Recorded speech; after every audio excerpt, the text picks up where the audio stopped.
Good evening. This is Dr. Aparna. I am your emotional healing synergist. I am an Ayurvedic-Psychotherapist, a passionate infopreneur, medical writer, and now a budding YouTuber. In my pursuit to address, promote, and propagate Ayurveda and psychotherapy globally, I come up with discussions every week, either on Ayurveda or mental health or psychotherapy and related aspects. In continuation to my emotional metamorphosis series, I am doing a book review on emotional intelligence by Daniel Goleman. We have completed the first session wherein we discussed about what is actually emotional intelligence, what is the idea of the author, and what are the reasons why we should read this book, and what are the key components of emotional intelligence. Or you can refer to the previous session in LinkedIn and YouTube as well. The links, if you want, will be provided in the description. And without wasting time, just to brush it up, see the highlights of the concepts we discussed yesterday. So we discussed, the brain and the emotions. So the book explores the neural basis of emotions and how they influence our thoughts, behavior, and decision making. And key components of emotional intelligence.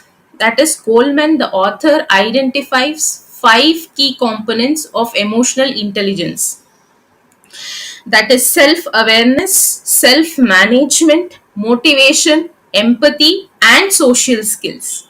So, all these five concepts are discussed with examples in the previous session.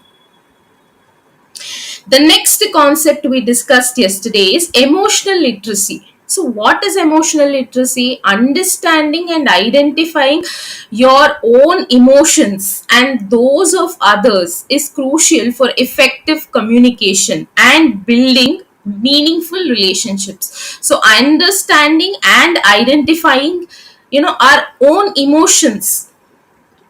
Why? In order to build effective, communication and meaningful relationships. Developing of emotional intelligence. So, the book offers practical exercises and strategies for improving your emotional intelligence skills through self reflection, mindfulness practices, and interpersonal communication techniques. So, developing emotional intelligence.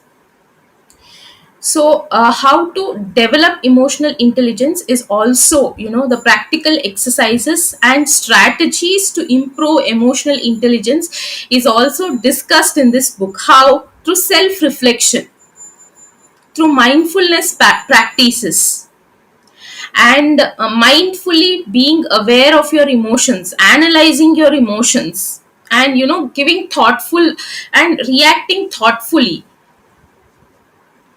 So, and interpersonal communication techniques as well are discussed in the book. So, see, we discussed yesterday about IQ, that is intelligence quotient. And intelligence quotient is only 20% responsible for our success. This is scientifically proven, and intelligence quotient is fixed at birth. But here, emotional intelligence can be developed, by practice. So emotional intelligence, emotionally intelligent person is 80% more, has 80% more chances to be successful than an intelligent, than a person who has a more IQ, intelligence quotient. So here, Otherwise, it could also be interpreted as emotional intelligence is also equally important, if not more, as IQ for success in life. So, emotions matter. The book says one of the key takeaways here we are discussing is emotions matter. So, why do emotions matter? Emotions play a significant role in decision making and relationships, and acknowledging them is the key to success. See, we discussed yesterday the anger, the frustration, all the emotions. If we, acknowledge the emotions and take lessons from them, and next time react, respond thoughtfully, that is the key to success. So practice makes perfect here. So that also we discussed yesterday, that emotional intelligence can be cultivated and improved over time with consistent practice and self reflection. IQ cannot be improved over time, but EQ, the emotional quotient, can be improved and can be cultivated with consistent practice and self reflection. So, balanced emotional life. So, strive for balance in emotional responses. The author says that leveraging emotions positively rather than being controlled by them, rather than being controlled by your emotions. Oh, I was angry, so I reacted in that way.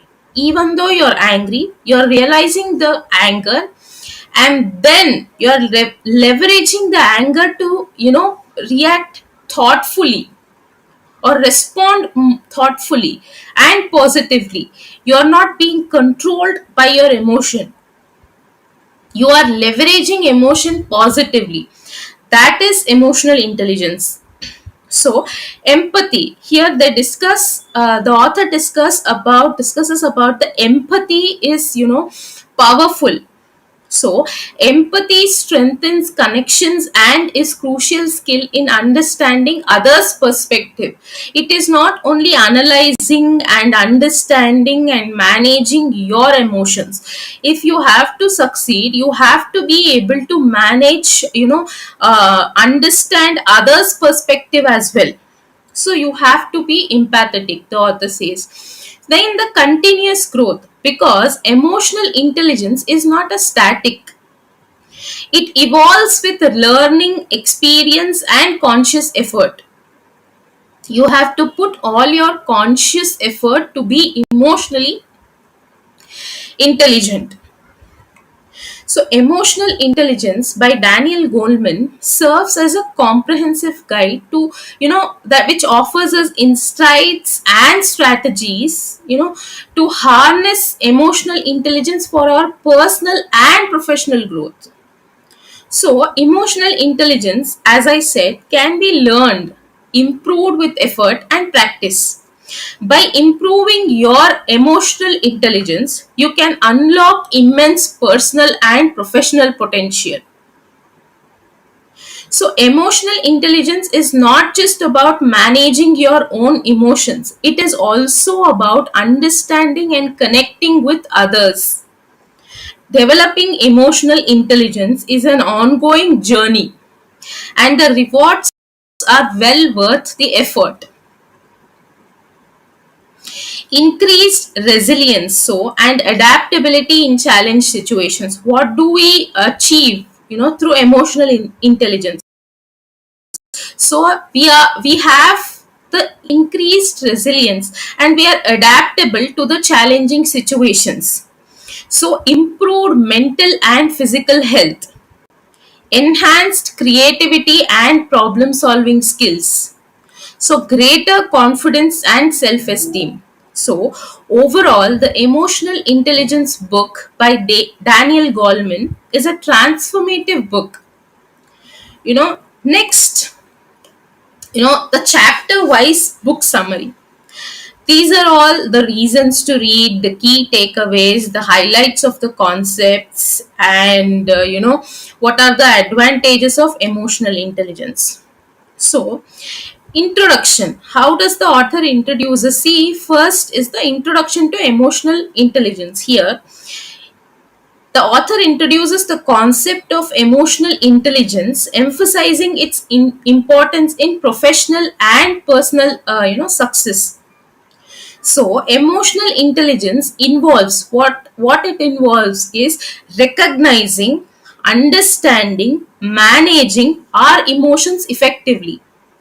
So, both in oneself and in others, you not only recognize, understand, and manage your emotions, you also tend to understand, recognize, understand, and manage others' emotions. You show empathy.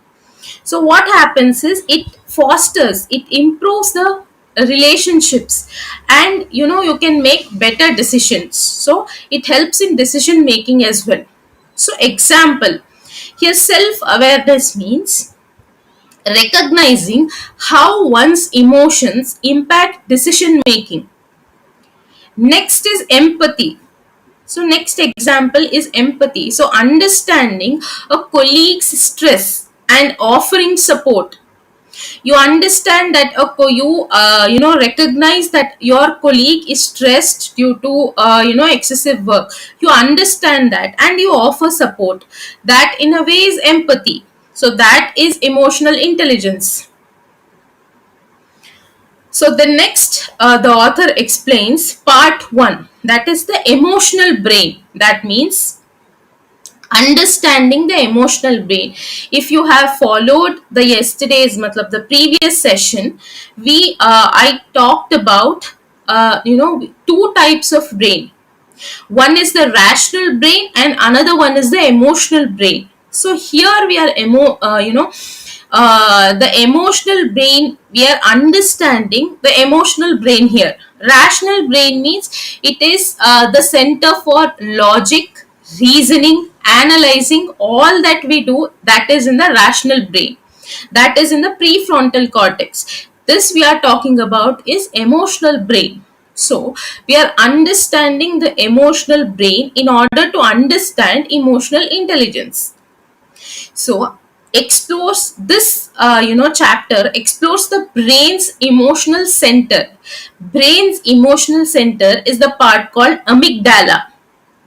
So amygdala, its influence on emotional responses and behavior. Amygdala is responsible for all the emotional responses and the behavior.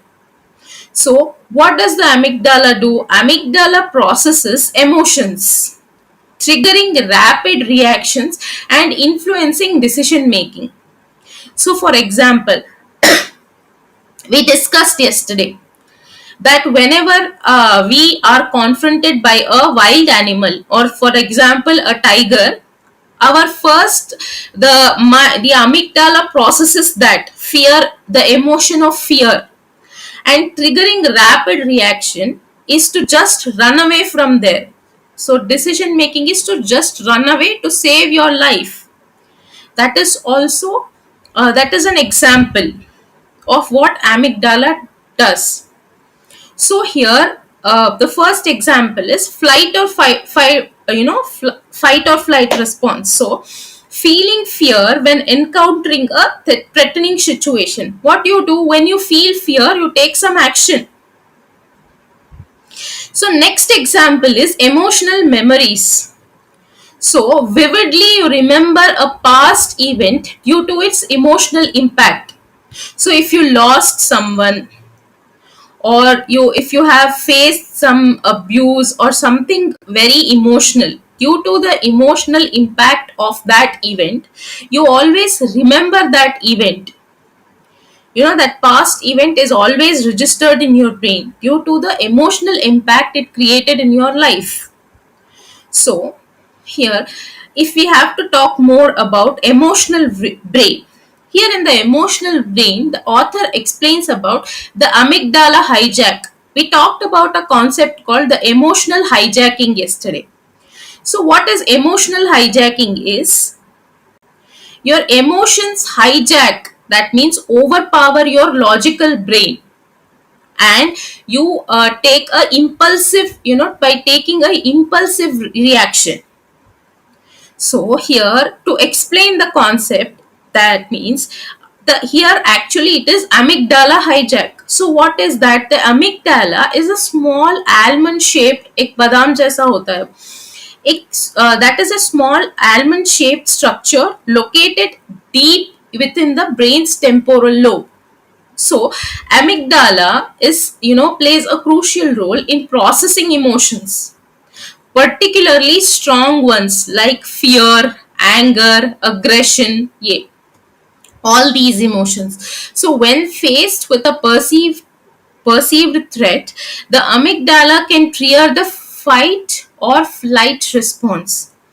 So by passing the rational processing centers in the prefrontal cortex. So what happens in fear? You don't sit and think. You don't apply your logic.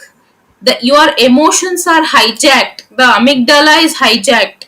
The amygdala hijacks the emotions, because you have to run or you have to take action to save your life.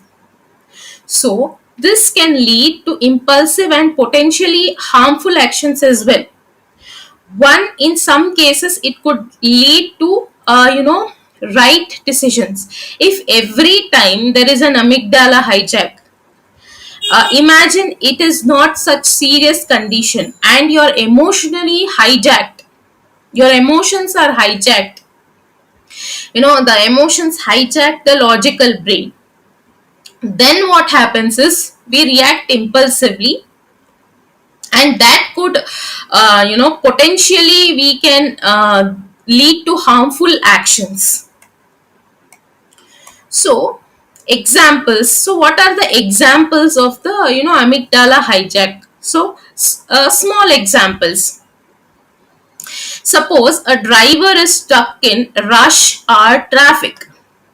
There is a jam packed traffic, and then a driver, then he, what, because of the traffic, he starts yelling and honking their horn at other drivers.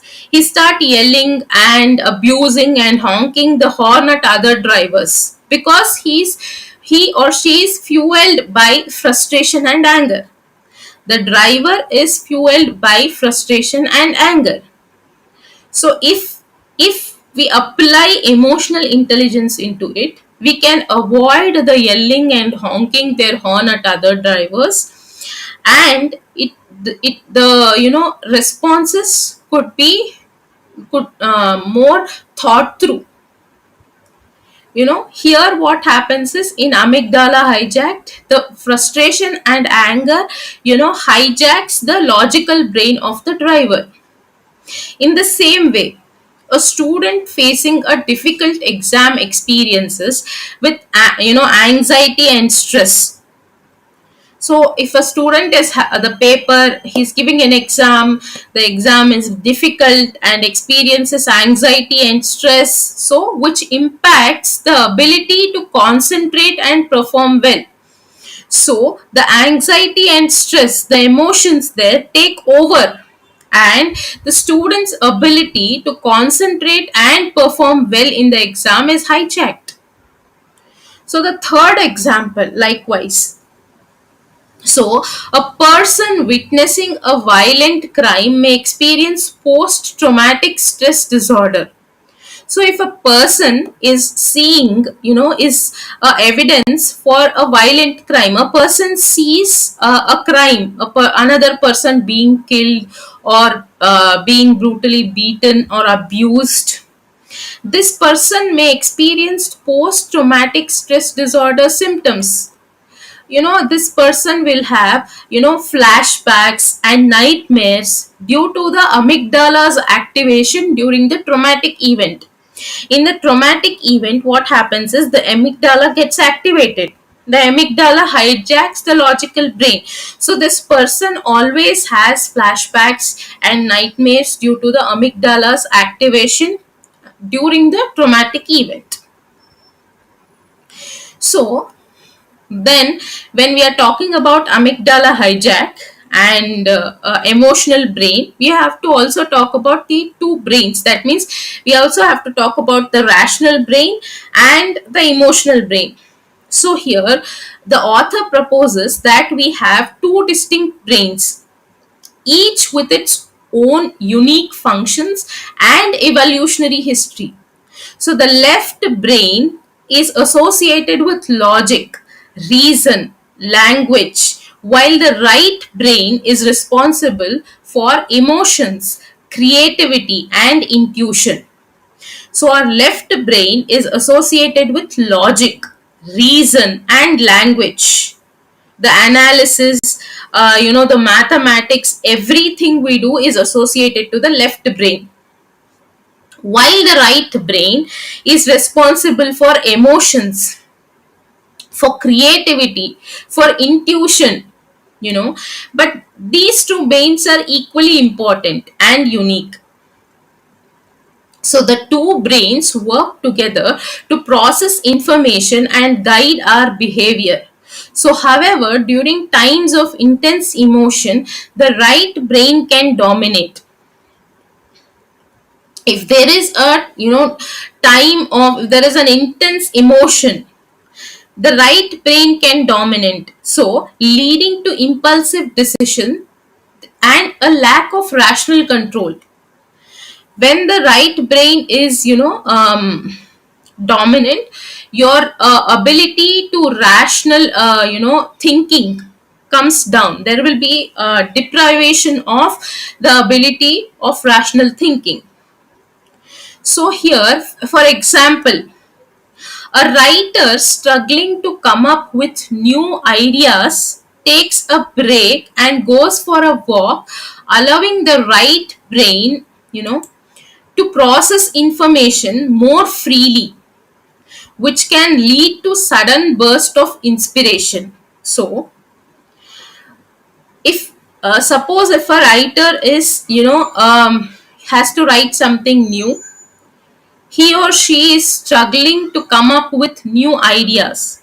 So what they do is they take a break and goes for a walk, allowing the right brain to process information more freely. So here the writer is applying emotional intelligence. He is taking a break, he goes for a walk and allowing the right brain to process information, and the domination of the right brain comes down. And then after some time, what can happen is it can lead to a sudden burst of inspiration. When the domination of the right brain comes down, the left brain also starts functioning, so there is a sudden burst of inspiration. Similarly, a musician instinctively knows which notes to play based on their intuition and feeling. So, without having to consciously think about it. See here, the musician is using the right brain itself, the creativity thing. So, the musician knows because of the, if you remember in Thinking Fast and Slow, we talked about expert intuition. Expert intuition is a person who is expert in that field, instinctively knows, things about them because of the experience and past work. So here also a musician instinctively knows which notes to play based on their intuition and feeling. So without having to consciously think about it. So here left brain need not to be activated because a musician is a artist. He's using his creative creative intuition and feeling to prepare, to come up with new notes to his music. Same way, an artist creates a powerful and emotionally evocative painting, tapping into their right brain's ability to process and express emotions. Here we are, when we talk about musician and artist and all, we are talking about, creativity. So we are talking about the right brain's ability. So here the author says the right brain is equally important. It is not that it is not important, but at times we have to not let the right brain to dominate. That's it. The next concept explained in the part 1 is emotional lexicon. So, what is emotional lexicon? So, the ability to accurately identify and label our emotion is crucial for understanding and managing them effectively. So, if we have to, understand and manage our emotions, first we have to identify and label that emotions. That means here it is something like emotional vocabulary. So Goleman, the author, suggests that developing a rich emotional vocabulary allows us to do just that. So by by expanding by expanding our emotional words, the dictionary of emotional words and expressions, we gain greater insight into our inner world and can communicate our feelings more clearly and more clearly to others. So this is something like emotional vocabulary or emotional dictionary, the emotional lexicon. So for example, instead of simply saying I feel bad, so a person might use more specific words like I am frustrated today, I am disappointed, or I am sad, to better understand the nuances of their emotions. So frustrated, when I say you are frustrated, you are angry, or you are disappointed, or you are sad, it doesn't mean that you react impulsively. You just recognize that you're frustrated, you understand and you process that emotion, the frustration, the disappointment, the sadness. You have to process that emotion to be able to be emotionally intelligent. So to better understand the nuances of their emotion, so you should have that. Okay, if I am frustrated, I might likely behave in this way, so the next time I have to be thoughtful when I behave. If in order to understand and manage your emotions, you have to first identify and label your emotions. So why are you behaving in this way? Because I am frustrated, because I am disappointed, because I am angry, because I am upset, because I am sad, because I am happy, because I am excited, everything. So next is, a therapist helps a client explore and identify their emotions by providing them with a list of different emotional states and their corresponding physical sensations, and behavioral cues. So here, when we talk about identifying and labeling emotions, some kinds of emotions should be, a therapist should help a client to explore and identify their emotions when they are not being able to do it by themselves. So they give them with the list of we give them with a list of different emotional states and their corresponding physical sensation, that is the behavioral cues. So if the client says is not able to identify and label the emotion, either if he's frustrated or angry or disappointed or what. So a therapist helps him identifies and gives some list of emotional states and their behavioral cues. So how do you behave? So the next example is, a poet, for example, uses his vivid imagery and language to express complex emotions in their writing, evoking empathy and understanding in readers. So here, even a poet or a creative person, can use the imagination and language to express complex emotions in their writing. What it does is it evokes empathy and understanding in readers. If you happen to read poems and poetry, you will know that the imagination of the poet and the language itself is enough to express the complex emotions. So the next, to summarize, the part one, the the emotional brain, uh, of emotional intelligence. Here we discussed about the brain's emotional center, that is amygdala, highlighting its role in shaping our responses and behavior. So here we discussed that amygdala is a key emotional center that triggers rapid responses like fear or anger or frustration, like that. So emotion and reason. So emotional impulses can override rational thinking in certain situations, so impacting decision making. So this is the